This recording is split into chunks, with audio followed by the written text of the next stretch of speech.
4월 둘째 주 그룹 큐티 나눔입니다. 제목은 미리 준비하시는 아버지입니다.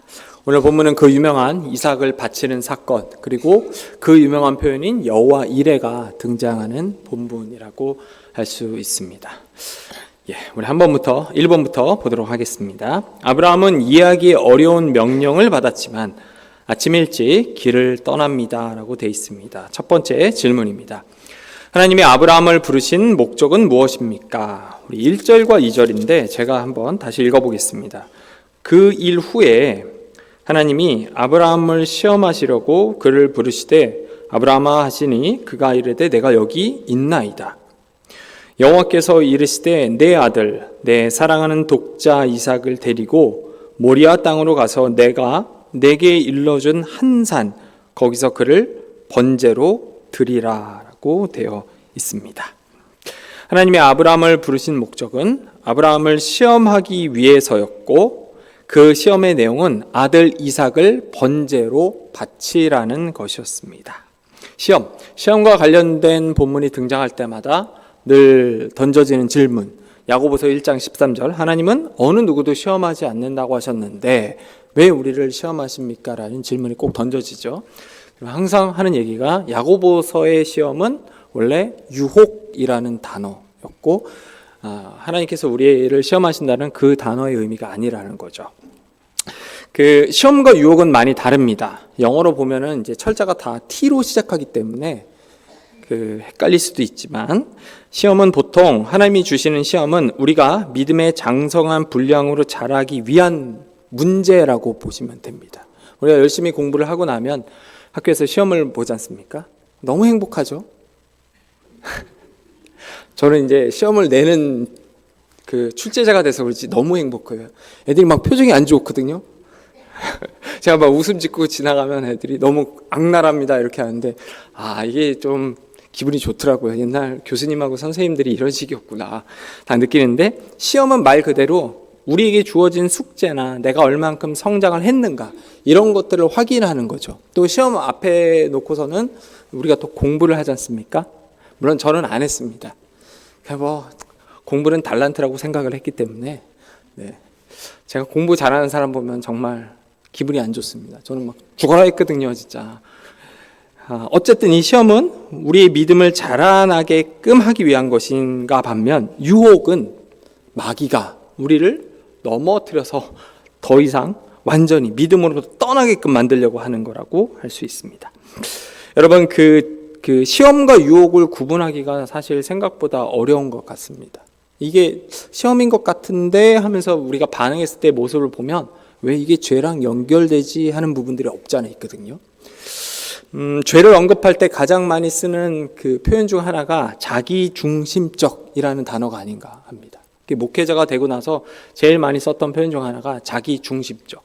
저는 이거를 이제 예전에 학생들한테 알려주기 위해서 가장 많이 바꿔서 썼던 표현이 답정남, 답정녀였습니다. 지난번에도 제가 한번 얘기를 했죠. 근데 이게 답정남, 답정녀가 여러분 이렇게 세상 버전이 있고 교회 버전이 있는 거 아시죠? 교회 버전은 이렇게 교회 옷을 입고 나는 답정녀가 아니에요. 그래서 이제 자기 뜻을 전하는데 안 들어주면 어떻게 해요? 기도하러 이제 주님 앞에 나가요. 주님, 제 얘기 안 들어줘요. 사람들이 이런 거 있잖아요. 근데 잘 보면 자기 중심적 사고에서 벗어나지 못해서 그런 거죠. 내가 얘기를 했는데 안 들어줘.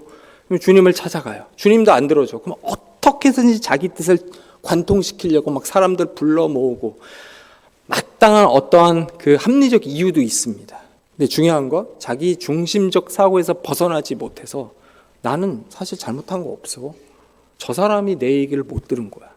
혹시 여러분이 누군가 이야기를 할 때 소통이 안 된다거나 감정이 상한다거나 나는 합리적인 이유가 있거든 이렇게 생각한다면 조심하십시오. 여러분이 답정녀, 답정남일 수 있습니다. 그래서 우리는 늘 살아갈 때 한 번쯤은 멈춰 서야 되죠. 혹시 내가 이 프레임에 갇힌 것은 아닌지, 혹시 내가 지금 받고 있는 게 시험이 아니라 유혹인데 시험이라고 생각하고 답을 자꾸 내려고 하는 건 아닌지 한번 지혜롭게 풀면 좋지 않은가 생각을 합니다. 두 번째 한번 보도록 하겠습니다. 아버지 아브라함과 함께 가던 이삭이 이상하게 여겨 질문한 것은 무엇입니까? 번제를 위한 불과 나무는 있는데 번제로 드릴 양이 없다는 것이었죠. 하나님이 아브라함을 부르십니다. 그리고 이제 이삭을 번제로 드리라라고 하면서 이제 아버지와 아들 이삭이 걸어가지 않습니까?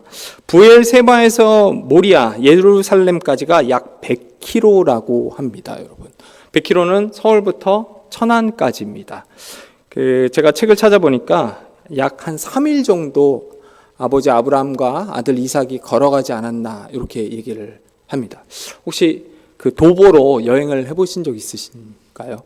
저는 해본 적은 없는데 3일이면 너무 길지 않나. 제가 해본 거는 일단 서울부터 천안까지는 일단 자전거를 타고 한번 가본 적이 있습니다. 그 남자들의 로망 중 하나가 군대를 갔다 와서 자전거 타고 부산 찍는 거거든요.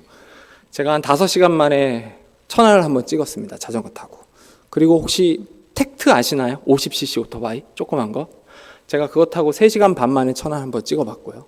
그 다음에 이제 그 125cc로 한 3시간 걸려 찍어봤고요. 조금 더 큰 거 400cc로 1시간 40분 정도 한번 찍어봤습니다. 그냥 아무 이유 없고요. 그냥 얘기해 본 겁니다. 자랑하려고. 자랑은 아니고요. 그러다 한 2번 넘어지고 정신 차려갖고 지금은 이제 안 타고 있습니다. 근데 3일 동안이면은 분명히 뭔가 대화가 오가야 되거든요. 근데 대화가 거의 없어요. 그냥 한 게 이거밖에 없어요. 아버지, 번제는 어디 있습니까? 이 대화. 그래서 이제 학자들은 뭐라고 생각하냐면 이 당시에 만연했던 풍습 가운데 하나가 인신제사, 사람을 바치는 것. 그래서 이삭도 어쩌면 내가 제물이 되지 않을까? 그 생각을 하면서 아버지와 걸어갔다고 얘기를 합니다. 그래서 우리 세 번째 질문인데요. 세 번째 질문하고 연결되죠. 아들 이삭의 질문에 아버지 아브라함은 어떻게 대답합니까? 라고 되어 있는데 8절을 보면 제가 한번 읽어보겠습니다. 22절 8절 아브라함이 이르되 내 아들아 번제할 어린 양은 하나님이 자기를 위하여 친히 준비하시리라 하고 두 사람이 함께 나아가서라고 되어 있습니다. 3일 동안 아무 이야기도 안 하고 있다가 갑자기 아들이 물어보는 거죠. 그때 아브라함의 한 대답, 번제할 양은 하나님이 준비하셨을 거야. 이렇게 했다고 합니다. 여기서는 이제 논란이 조금 많이 있습니다. 아브라함이 알고 얘기했다가 있고요. 또 하나는 이렇게 마지못해 그냥 툭 튀어나온 얘기라고도 합니다. 나눔 1입니다. 하나님은 때로 우리를 시험하기 위해 부르십니다. 그리고 그 시험은 이성적으로 이해하기 어려운 일일 수 있습니다.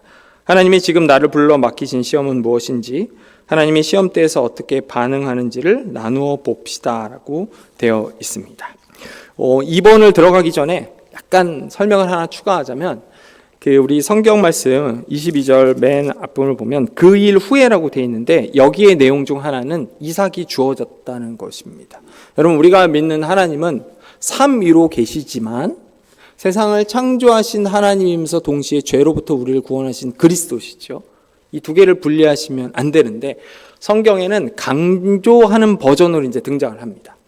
이삭이 낳았을 때 그 하나님은 어떤 하나님이죠? 불가능한 상태에서 가능함을 보여주셨잖아요. 무에서 유를 창조하신 창조주 하나님을 가리키죠. 그러면 오늘 본문의 이삭을 번제로 바치는 사건은 뭐와 관련이 있을까요? 죽고 다시 부활하시는 그리스도와 관련이 있습니다. 요걸 생각을 하면서 오늘 본문을 따라오면 좀 좋을 것 같습니다. 2번입니다. 하나님이 번제물을 친히 준비하십니다. 1번, 아브라함이 이삭을 칼로 찌르려 할 때 하늘에서 어떤 음성이 들려왔습니까? 라고 되어 있는데요. 우리 9절과 12절은 한번 같이 읽겠습니다. 우리 22절 9절과 12절입니다.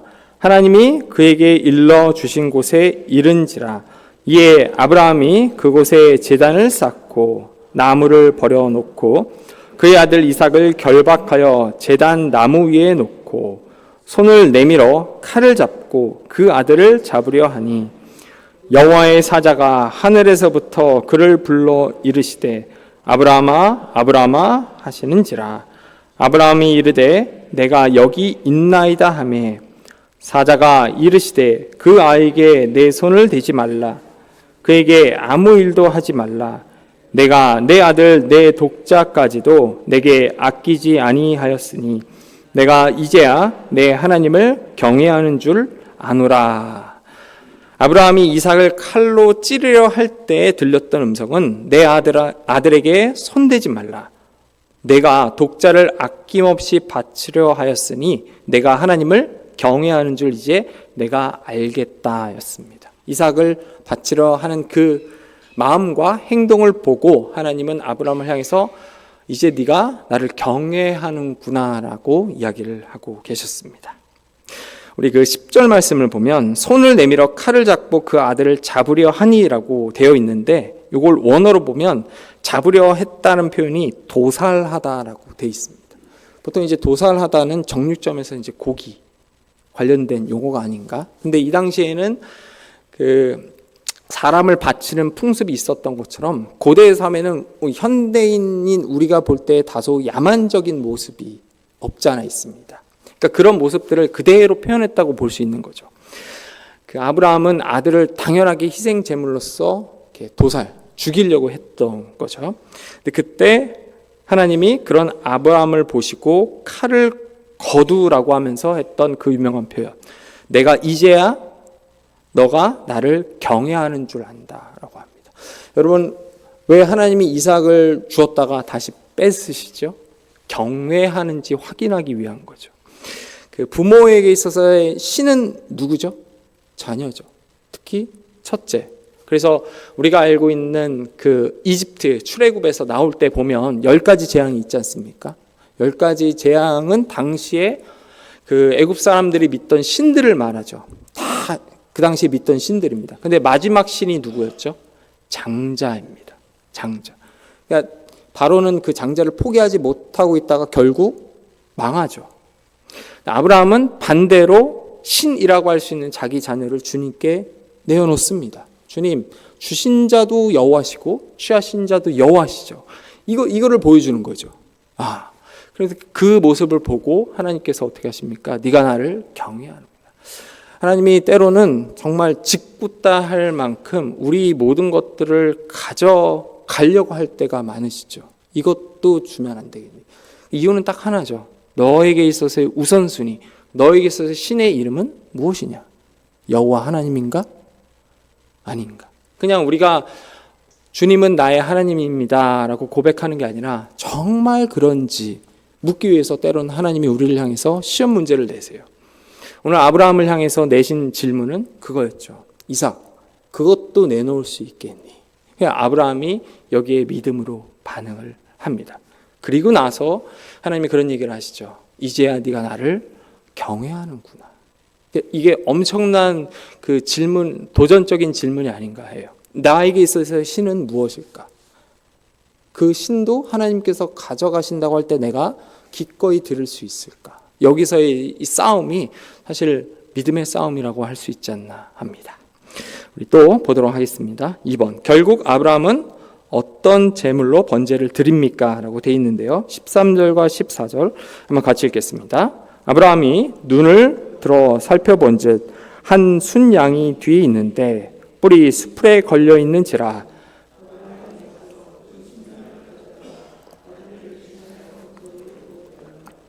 아브라함이 그 땅의 이름을 여호와 이레라 하였으므로 오늘날까지 사람들이 이르기를 여호와의 산에서 준비되리라 하더라.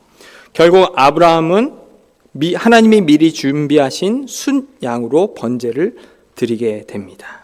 아브라함이 드린 그 최종적인 범죄의 제물은 순양이었죠. 여러분, 이 본문에서 등장하는 두 가지 중요한 사건이 있습니다. 첫 번째는 하나님이 처음부터 순양을 준비하고 계셨다는 것. 그래서 여호와 이레, 하나님께서 우리를 위해 준비하신다. 준비하시는 하나님이라는 표현이 등장하고요. 두 번째로는 하나님은 인신제사를 당시에도 가증스럽게 여겼다는 것입니다. 그러니까 하나님께서는 은혜를 통해서 우리가 소위 일반 은총, 일반 은혜라고 하지 않습니까? 그 은혜를 통해서 믿음과 상관없이 모든 사람에게 문화적 산물을 산출할 수 있는 은혜를 허락하십니다. 근데 그 모든 문화가 이렇게 도덕적이고 윤리적이고 의롭지가 않죠. 모든 사람들이 오케이 할 때 하나님께서는 아니다 하시는 경우가 있습니다. 그중 하나가 이거죠. 모든 사람들이 인신제사를 당연하게 여길 때 하나님은 이 본문을 통해서 그건 아니야, 이걸 보여주고 있습니다. 한 가지 사항을 더 붙이자면 이 본문은 이런 것도 나타내죠. 아브라함은 결국 숫양으로 제사를 드렸지만 우리 하나님은 실제 자기 아들을 우리에게 내어주십니다. 그래서 이 사건이 장차 올 예수 그리스도를 나타낸다고 할 수 있는 거죠. 하나님이, 아버지로서의 하나님이 자기 아들을 내어준다고 하는 그 마음, 여러분 읽혀지시나요? 저는 이제 부모가 아니니까 잘 모르지만 또 이렇게 늘 어른들이 하시는 얘기가 있잖아요. 자녀가 먼저 죽으면 자녀를 어디에 묻는다고 하죠? 가슴에 묻는다고 합니다. 아버지로서의 하나님이 우리를 살리시려고 자기 아들을 우리에게 희생제물로 실제로 내어주셨어요. 이삭은 죽지 않았죠. 아버지로서의 하나님은 우리에게 실제로 자기 아들을 내어주셨습니다. 가슴에 그 자녀를 묻는 거죠. 그래서 여러분 성경을 읽으면 누가 보이냐면 아버지의 마음이 보입니다. 성경을 읽으라고 하는 이유는 다른 게 아니라 그 아버지의 마음이 보이면서 내가 어떻게 살아야 할지를 아버지께 다시 묻고 나아갈 수 있는 길이 열리는 거죠. 우리 아버지도 이런 마음이셨구나 하면서, 그렇죠? 그렇게 할 수 있습니다. 세 번째, 하나님이 아브라함에게 거듭 말씀하신 언약의 복은 무엇입니까? 라고 되어 있는데요. 15절과 18절에 보면 이렇게 되어 있습니다. 내가 나의 말에 순종했으니 내가 내게 큰 복을 주어 내 자손이 하늘의 별과 같이 많게 할 것이다. 그리고 내 자손으로 인해 천하 만민에게 복을 받을 것이다 라고 되어 있습니다. 다시요. 내가 나의 말에 순종했으니 내가 큰 복을 줄 것이고 또 내 자손이 하늘의 별과 같이 많게 될 것, 그리고 내 자손으로 인해 천하 만민에게 복을 받을 것이라고 되어 있습니다. 얼핏 볼 때 이 자손은 아브라함의 자손이니까 여러 사람을 가리키는 것 같지만 사도 바울이 여기에 대해서 명확하게 이 자손은 예수 그리스도다라고 정의하고 있습니다. 아브라함은 장차 올 예수 그리스도를 눈으로 보진 못했지만 믿음의 눈으로 본 거죠.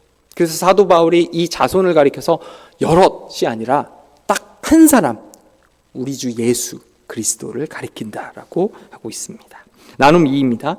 하나님은 아브라함의 믿음만 받으시고 번제물을 친히 준비하셨습니다. 이는 인류의 구원을 위해 하나님이 독생자 예수님을 이 땅에 보내실 것에 대한 예표이기도 합니다. 내가 해야 하는 일인 줄 알았는데 하나님이 해주신 은혜를 경험한 적이 있다면 나누어 봅시다. 나눔 3입니다. 하나님은 아브라함에게 내 자손이 하늘의 별과 같이 많아질 것이고 또 내 자손들로 인해 세상 모든 사람이 복을 받을 것이라고 약속하셨습니다. 하나님이 우리에게 주신 복은 무엇입니까? 또 가정과 공동체 하나님이 주신 복을 헤아리며 나누어 봅시다라고 되어 있습니다. 이삭을 바치는 이 시험은 여러분 어느 날 갑자기 짠 하고 등장한 문제가 아니었죠. 아브라함의 삶을 살펴보면 하나님은 이삭을 바치기 전 수많은 문제를 아브라함에게 내십니다. 첫 번째, 제가 오늘 초등학교 아이들한테 물어봤거든요. 첫 번째 하니까 우리 저쪽에 앉아있는 시온이가 맞췄어요. 제가 오 이랬거든요. 첫 번째가 뭐죠? 아버지 집을 떠나. 옛날 사람들은 한 곳에 태어나서 평생 거기에 살고 떠나지 않지 않습니까? 둘째가 보통 서양 사람들도 둘째가 고향을 이렇게 아버지로부터 떠난다고는 하지만 그렇게 멀리 떠나지 않는다고 합니다. 대부분 그 지역 안에서 살아가요. 하나님은 아브라함을 향해서 이렇게 얘기를 하시는 거죠. 너가 잘 살고 아버지도 부자지. 근데 그 땅 자체를 떠날 수 있겠니? 이 시험 질문을 내세요. 아브라함이 어떻게 하죠? 떠납니다. 떠나고 나서 롯의 사건처럼 가장 좋은 땅이었던, 요즘으로 따지면 이제 강남 혹은 미국으로 따지면 뭐 샌프란시스코 이런 가장 좋은 그 땅인 소돔 땅을 버릴 수 있냐 질문을 하시죠. 근데 아브라함이 어떻게 합니까? 버립니다. 조카가 잡혀갔을 때 집에서 자신이 훈련시키고 길렀던 사람을 데리고 가서 전쟁에서 조카를 구해옵니다. 전쟁에서 승리했으니까 전리품이 있지 않습니까? 자기가 이 전쟁의 병사들을 길렀고 데려가서 자기도 싸웠어요. 다 자기 땀으로 흘린 거기 때문에 이거 내 거예요 이렇게 할 수 있는데 멜기세덱에게 드립니다. 다 포기를 해요. 이거 다 시험이에요. 이번에는 이제 이삭이 나와야 되는데 독자를 주겠다고 하는데 여러분 하나님이 결국 주시죠. 기대하지 않았던 그 타이밍 때. 하지만 약속에 정확하게 맞춰서 주세요. 근데 그리고 나서 하나님이 어떻게 하시죠? 이게 제일 중요한 문제인데 한번 풀어봐 하면서 그거 바쳐. 어떻게 합니까? 아브라함이 풀어냅니다. 바치겠습니다. 여러분 우리 앞에는 크고 작은 문제들이 있습니다. 근데 기억해야 될 것 첫 번째 하나님의 타이밍은 완벽하다는 것.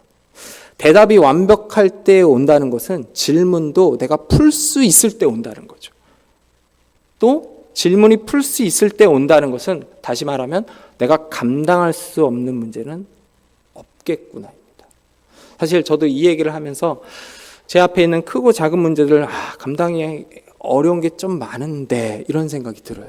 실제로 이 이야기에 공감하기 힘든 경우도 많습니다. 그런데 하나, 아브라함도 이 문제를 풀었습니다. 바울도 이 문제를 풀었고요. 다윗도 이 문제를 풀었습니다. 그러면서 늘 하는 얘기, 나도 당신들과 같은 똑같은 사람일 뿐입니다.